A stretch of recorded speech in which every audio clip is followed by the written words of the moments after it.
นักเล่นในเรือราชวงศ์อิมพันธ์2-4 ช่างกลผมนักเรียนในเรือหัวเทพ2-4 ช่างกลครับ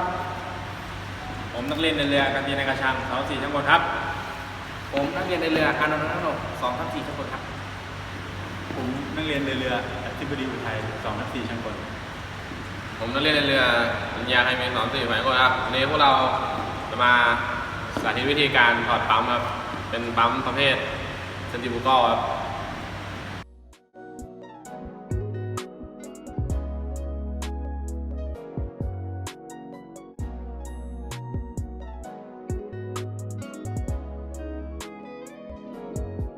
ครับต่อไปจะเป็นการแนะนำอุปกรณ์ที่ใช้ในการถอดประกอบปั๊มนะครับก็จะมีปากกาจับชิ้นงาน3 ขาครับค้อนครับประแจ6 เหลี่ยมครับก็จะมีหลายขนาดหลายเบอร์ครับเลือกใช้ตามขนาดของน็อต6 เหลี่ยมที่อยู่ภายในปั๊มครับและนี่จะเป็นชุดของประแจที่เอาไว้ถอดน็อตต่างๆนะครับก็จะมีหลายขนาดแล้วต่อไปก็คืออุปกรณ์ที่สำคัญที่สุดนะครับก็คือถุงมือครับช่วยป้องกันจากอันตรายครับ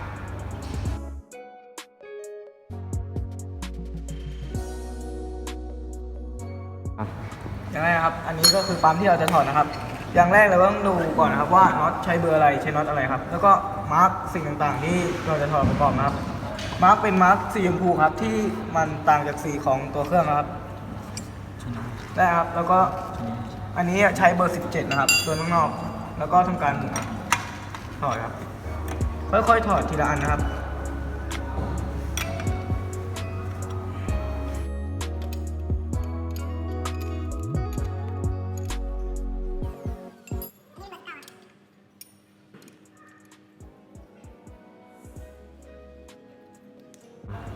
และก่อนที่เราจะเอาชิ้นส่วนออกจากตัวปั๊มนะครับก็ต้องทำการถ่ายรูปครับเพื่อแสดงสัญลักษณ์ว่าตรงนี้คือต่อตรงไหนอะไรอย่างนี้ครับ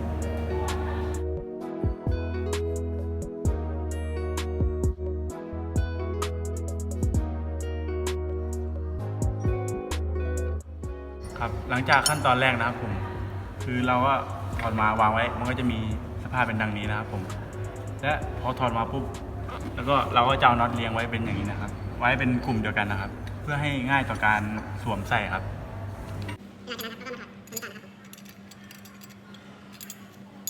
ก็อย่าลืมถ่ายรูปนะครับ หลังจากถอดประกอบโครงสร้างออกมาเรียบร้อยแล้วก็จะเป็นการถอดครับถอดสปริงออกครับ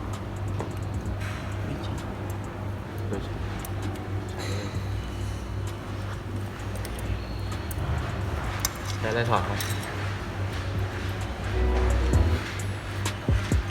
โดยจะใช้ประแจ6 เหลี่ยมถอดนะครับ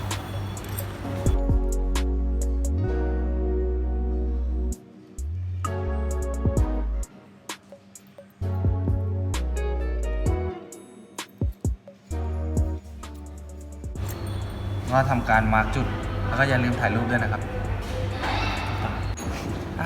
ขั้นตอนต่อไปนะครับจะเป็นการถอดชิ้นส่วนตัวนี้ออกนะครับนี่นะครับผมและเมื่อเราทำการถอดเสร็จแล้วเราจะทำการถอดแกนเพลาออกนะครับผมแต่ว่าการถอดแกนเพลานั้นจะถอดคนเดียวไม่ได้นะครับเพราะว่ามันมีน้ำหนักเยอะนะครับเราควรจะถอดกับเพื่อนอีกคนนะครับผมเราจะมาทำการถอดเลยครับต่อไปจะเป็นการถอดแกนหมุนของปั๊มนะครับผมซึ่งการถอดแกนหมุนนะครับต้องใช้จำนวนคน2 คนในการช่วยกันถอดครับ เพราะอะไรครับ น้ำหนัก ต้องประคองไว้ ต้องประคองไว้ที่แน่น ประคองตรงไหนครับ ตรงนี้นะครับ เราจะใช้ปากกาจับชิ้นงานในการถอดนะครับผม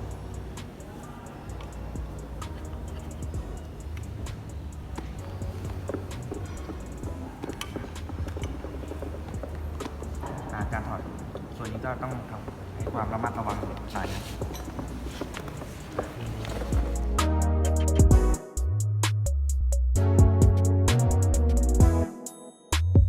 ครับหลังจากที่เราทำการถอดอุปกรณ์ต่างๆของปั๊มมาแล้วนะครับผม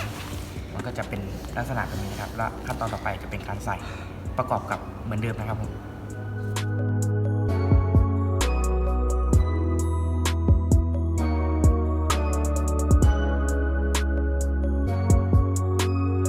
ขั้นตอนต่อไปของการ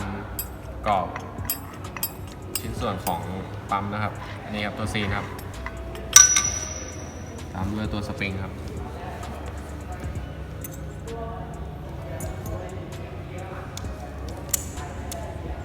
ตำแหน่งของสปริงก็คือดูตามรูปภาพที่เราได้ถ่ายไว้ก่อนหน้านี้ครับ ความสูงต่ำว่าอยู่แถวไหนของตัวเพลานะครับ นี่เป็นตัวล็อกครับ ต่อไปเราก็จะใช้ประแจหกเหลี่ยมเบอร์ 6 ในการขันให้มันแน่นนะครับ กินข้าววันแล้วก็ออกก่อนเลย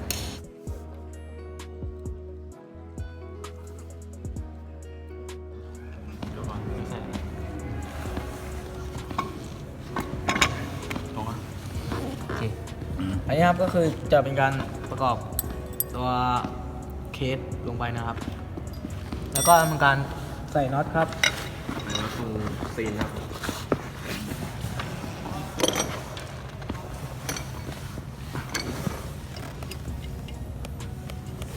ไม่แหวนนะ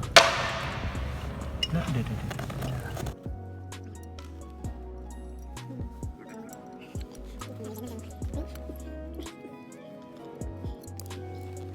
งมือก่อนครับ ผมใช้มารีถอดบ่อยทุกวัน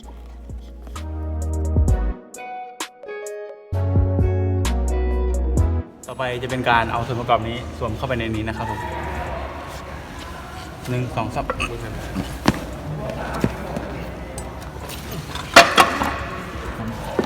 ในขั้นตอนนี้เราต้องใช้ความระมัดระวังนะครับ เพราะว่าอุปกรณ์นั้นมีน้ำหนักที่เยอะนะครับผมและควรช่วยกันนะครับ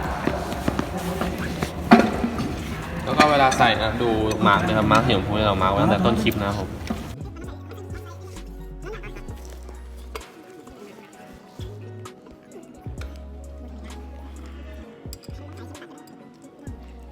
ขั้นตอนต่อไปนะครับ เมื่อเราทำการวางตำแหน่งของอุปกรณ์แล้ว เราจะทำการใส่น็อตนะครับผม นี่ครับ